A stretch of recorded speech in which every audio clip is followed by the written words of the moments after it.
ವೀಕ್ಷಕರೇ, ಜಗತ್ತಿನಲ್ಲಿ ಚಿನ್ನದ ಬೆಲೆ ಗಗನಕ್ಕೇರ್ತಿದೆ ಅಂತ ಎಲ್ಲರೂ ಮಾತಾಡ್ತಾರೆ.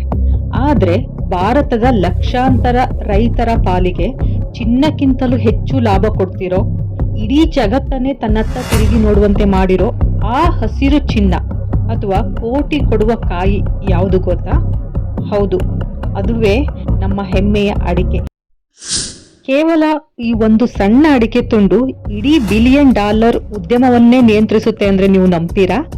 ಇಂದು 2026ರಲ್ಲಿ ಜಾಗತಿಕ ಅಡಿಕೆ ಮಾರುಕಟ್ಟೆಯ ಮೌಲ್ಯ ಎಷ್ಟು ಗೊತ್ತಾ? ಬರೋಬ್ಬರಿ $1.2 ಬಿಲಿಯನ್ ಹೆಚ್ಚು. ಅಷ್ಟಕ್ಕೂ ಈ ಪುಟ್ಟ ಅಡಿಕೆಗೆ ಜಗತ್ತಿನಲ್ಲಿ ಇಷ್ಟೊಂದು ಡಿಮ್ಯಾಂಡ್ ಯಾಕಿದೆ? ಇದನ್ನ ಕೇವಲ ತಿನ್ನಲು ಮಾತ್ರ ಬಳಸ್ತಾರಾ ಅಥವಾ ಇದರ ಹಿಂದೆ ಬೇರೆ ಏನೋ ರಹಸ್ಯ ಅಡಗಿದೆಯಾ? ಸೊ ಇವತ್ತಿನ ವಿಡಿಯೋದಲ್ಲಿ ಅಡಿಕೆಯ ಹಿಂದಿರೋ ಆ ಮೈಂಡ್ ಬ್ಲೋಯಿಂಗ್ ರಹಸ್ಯಗಳನ್ನು ಬಿಚ್ಚಿಡ್ತಾ ಇದ್ದೀನಿ. ಸೊ ಮಿಸ್ ಮಾಡದೆ ಕೊನೆವರೆಗೂ ನೋಡಿ. ಅಡಿಕೆಯ ಅಸಲಿ ಕ್ರೇಜ್ ಮತ್ತೆ ಜಾಗತಿಕ ಬೇಡಿಕೆ ನೋಡಿ ವೀಕ್ಷಕರೇ.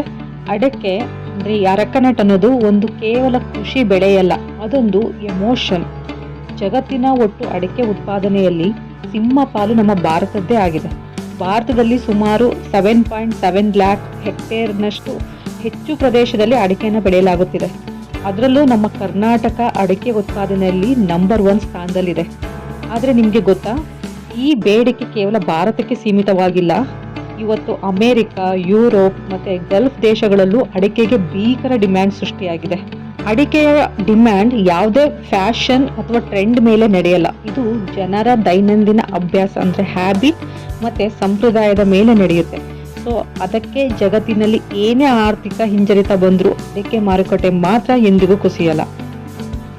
ಅಷ್ಟಕ್ಕೂ ಈ ಅಡಿಕೆಯನ್ನ ಎಲ್ಲೆಲ್ಲಿ ಬಳಸುತ್ತಾರೆ, ಇದರ ಅಸಲಿ ಮಾರುಕಟ್ಟೆ ಎಲ್ಲಿದೆ, ಬನ್ನಿ ನೋಡೋಣ. ಅಡಿಕೆಯ ಬಳಕೆಯನ್ನ ಮುಖ್ಯವಾಗಿ 3 ಭಾಗಗಳಾಗಿ ವಿಂಗಡಿಸಿದ್ದೇನೆ ಇಲ್ಲಿ ನಾನು. ದ ಫಸ್ಟ್ ಈಸ್ ಸಾಂಪ್ರದಾಯಿಕ ಮತ್ತು ಧಾರ್ಮಿಕ ಬಳಕೆ, ಅಂದ್ರೆ the cultural and religious significance.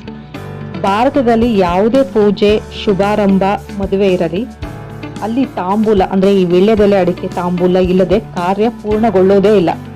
ಇದು ನಮ್ಮ ಸಂಸ್ಕೃತಿಯಲ್ಲಿ ಹಾಸುಹೊಕ್ಕಾಗಿದೆ. ಇದು ಮೊದಲನೇ ಕಾರಣವಾದರೆ ಅತಿ ದೊಡ್ಡ ಮಾರುಕಟ್ಟೆ ಇರೋದು ನಾವು ಮುಂದೆ ತಿಳಿಸಿಕೊಡುವಂತಹ ಈ ಸೆಕ್ಟರ್ಗಳಲ್ಲಿ. ಪಾನ್ ಮಸಾಲ ಮತ್ತೆ ಸುಪಾರಿ ಉದ್ಯಮ ನೋಡಿ, ಅಡಿಕೆಯ ಒಟ್ಟು ಬಳಕೆಯಲ್ಲಿ 60% ಹೆಚ್ಚು ಭಾಗ ಹೋಗೋದು ಈ ಪಾನ್ ಮಸಾಲ ಮತ್ತೆ ಸುಪಾರಿ ಮತ್ತೆ ಗುಟ್ಕಾ ಉದ್ಯಮಕ್ಕೆ. ಉತ್ತರ ಭಾರತದಲ್ಲಿ ಅದರ ಕ್ರೇಜ್ ಎಷ್ಟಿದೆ ಅಂದ್ರೆ ಅಲ್ಲಿ ಪ್ರತಿ ಗಲ್ಲಿಯಲ್ಲೂ ಇದರ ಗ್ರಾಹಕರಿದ್ದಾರೆ. ಯುವ ಪೀಳಿಗೆಯನ್ನು ಆಕರ್ಷಿಸಲು ಇದು ಕಂಪನಿಗಳು ಸುಗಂಧಿತ ಸುಪಾರಿ ಅಂದ್ರೆ ಸೆಂಟೆಡ್ ಸುಪಾರೀಸ್, ಚಾಕ್ಲೇಟ್ ಫ್ಲೇವರ್ ಸುಪಾರಿಗಳನ್ನು ಮಾರುಕಟ್ಟೆಗೆ ತರುತ್ತಿದೆ. ಈ ಕೋಟ್ಯಾಂತರ ರೂಪಾಯಿ ಪ್ಯಾಕೇಜ್ ಉದ್ಯಮವೇ ಅಡಿಕೆಯ ಬೆಲೆಯನ್ನು ನಿಯಂತ್ರಿಸ್ತಾ ಇರೋದು. ಅಡಿಕೆಯ ಆಶ್ಚರ್ಯಕರ ಮತ್ತೆ ಅಜ್ಞಾತ ಉದ್ಯಮಗಳು. ಈಗ ಕೇಳಿ ಅಸಲಿ ಟ್ವಿಸ್ಟ್. ಅಡಿಕೆಯನ್ನು ಕೇವಲ ತಿನ್ನಲು ಮಾತ್ರ ಬಳಸ್ತಾರೆ ಅನ್ಕೊಂಡಿದ್ರೆ ನಿಮ್ಮ ಊಹೆ ತಪ್ಪು. ವಿಜ್ಞಾನ ಮತ್ತು ತಂತ್ರಜ್ಞಾನ ಬೆಳೆದಂತೆ ಅಡಿಕೆಯ ಸೀಕ್ರೆಟ್ ಬಳಕೆಗಳು ಇಡೀ ಜಗತ್ತನ್ನೇ ಆಶ್ಚರ್ಯಚಕಿತಗೊಳಿಸ್ತಿದೆ. ಹಾಗಿದ್ರೆ ಅವುಗಳು ಯಾವುದು ಅಂತ ನೋಡೋಣ ಬನ್ನಿ. ಚರ್ಮದ ಉದ್ಯಮ ಅಂದ್ರೆ ಲೆದರ್ ಬಿಸ್ನೆಸ್ ನೋಡಿ, ಅಡಿಕೆಯಲ್ಲಿ ಟ್ಯಾನಿನ್ ಎಂಬ ಜೈವಿಕ ರಾಸಾಯನಿಕ ಅಧಿಕವಾಗಿರುತ್ತೆ. ಇದು ಪ್ರಾಣಿಗಳ ಚರ್ಮವನ್ನು ಹದಗೊಳಿಸಲು ಅಂದ್ರೆ ಲೆದರ್ ಟ್ಯಾನಿಂಗಿಗೆ ಬಳಸಲಾಗುತ್ತೆ. ಸೊ ಕೆಮಿಕಲ್ ಮುಕ್ತ ನೈಸರ್ಗಿಕ ಲೆದರ್ ತಯಾರಿಕೆಯಲ್ಲಿ ಇದಕ್ಕೆ ತುಂಬಾನೇ ಬೇಡಿಕೆ ಇದೆ. ಸೆಕೆಂಡ್ ಅಮೇಜಿಂಗ್ ಯೂಸಸ್ ಏನಪ್ಪಾ ಅಂದ್ರೆ ಕಾಸ್ಮೆಟಿಕ್ಸ್ ಮತ್ತೆ ನ್ಯಾಚುರಲ್ ಡೈಸ್, ಈ ನೈಸರ್ಗಿಕ ಬಣ್ಣಗಳಲ್ಲಿ ಯೂಸ್ ಮಾಡ್ತಾರೆ. ನೋಡಿ, ಅಡಿಕೆಯಿಂದ ಹೊರತೆಗೆಯುವ ನೈಸರ್ಗಿಕ ಪಿಗ್ಮೆಂಟ್, ಈ ನ್ಯಾಚುರಲ್ ಪಿಗ್ಮೆಂಟ್ಸ್ ಅನ್ನ ಬಟ್ಟೆಗಳಿಗೆ ಬಣ್ಣ ಹಾಕಲು ಹಾಗೂ ಲಿಪ್ಸ್ಟಿಕ್, ಸ್ಕಿನ್ ಕೇರ್ ಕ್ರೀಮ್ಗಳಂತಹ ಸೌಂದರ್ಯವರ್ಧಕಗಳಲ್ಲಿ ಕೆಮಿಕಲ್ ಬದಲಿಗೆ ಬಳಸಲಾಗುತ್ತೆ. ಹಾಗಾಗಿಯೇ ಯುರೋಪ್ ದೇಶಗಳಲ್ಲಿ ಇದಕ್ಕೆ ಸಿಕ್ಕಾಪಟ್ಟೆ ಡಿಮ್ಯಾಂಡ್ ಇದೆ. ಫೋರ್ತ್ ಯೂಸಸ್ ಏನಪ್ಪಾ ಅಂದ್ರೆ ಔಷಧೀಯ ಗುಣಗಳು, ಅಂದ್ರೆ ಟ್ರೆಡಿಷನಲ್ ಮತ್ತೆ ಮಾಡರ್ನ್ ಮೆಡಿಸಿನ್ ನಲ್ಲಿ ಇದನ್ನ ಯೂಸ್ ಮಾಡ್ತಾರೆ. ನೋಡಿ, ಆಯುರ್ವೇದದಲ್ಲಿ ಅಡಿಕೆಯನ್ನ ಜೀರ್ಣಕ್ರಿಯೆ ಸುಧಾರಿಸಲು ಮತ್ತು ಹೊಟ್ಟೆ ಹುಳುಗಳನ್ನು ನಾಶಪಡಿಸಲು ಬಳಸಲಾಗ್ತಿತ್ತು. ಇದಲ್ಲದೆ ಕೆಲವು ಟೂತ್ ಪೇಸ್ಟ್ಗಳಲ್ಲಿ ಮತ್ತು ದಂತಮಂಜನ್ ತಯಾರಿಕೆಯಲ್ಲೂ ಕೂಡ ಇದರ ಸಾರವನ್ನು ಬಳಸಲಾಗ್ತಿದೆ. ದ ಫೈನಲ್ ಯೂಸಸ್ ಯಾವುದಪ್ಪ ಅಂದ್ರೆ ಅಡಿಕೆ ಹಾಳೆಯ ಕ್ರಾಂತಿ, ಅರೆಕನಟ್ ಲೀಫ್ ಪ್ಲೇಟ್ಸ್ ಅಂತೀವಲ್ಲ ಅದು.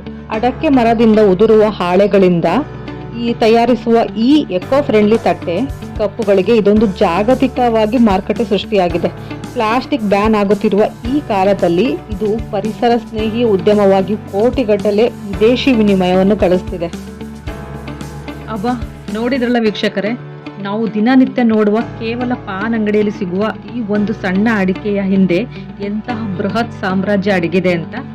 ಸೊ ನಿಮ್ಮಲ್ಲಿ ಯಾರಾದರೂ ಅಡಿಕೆ ಬೆಳೆಗಾರರಿದ್ರೆ ಅಥವಾ ನಿಮ್ಮ ಮನೆಯಲ್ಲಿ ಅಡಿಕೆ ತೋಟ ಇದ್ರೆ ಕಮೆಂಟ್ ಮಾಡಿ ತಿಳಿಸಿ. ಹಾಗೆ ಈ ಮಾಹಿತಿ ನಿಮಗೆ ಇಷ್ಟವಾಗಿದ್ದರೆ ತಕ್ಷಣವೇ ಈ ವಿಡಿಯೋನ ಲೈಕ್ ಮಾಡಿ, ನಿಮ್ಮ ಸ್ನೇಹಿತರೊಂದಿಗೆ ಶೇರ್ ಮಾಡಿ.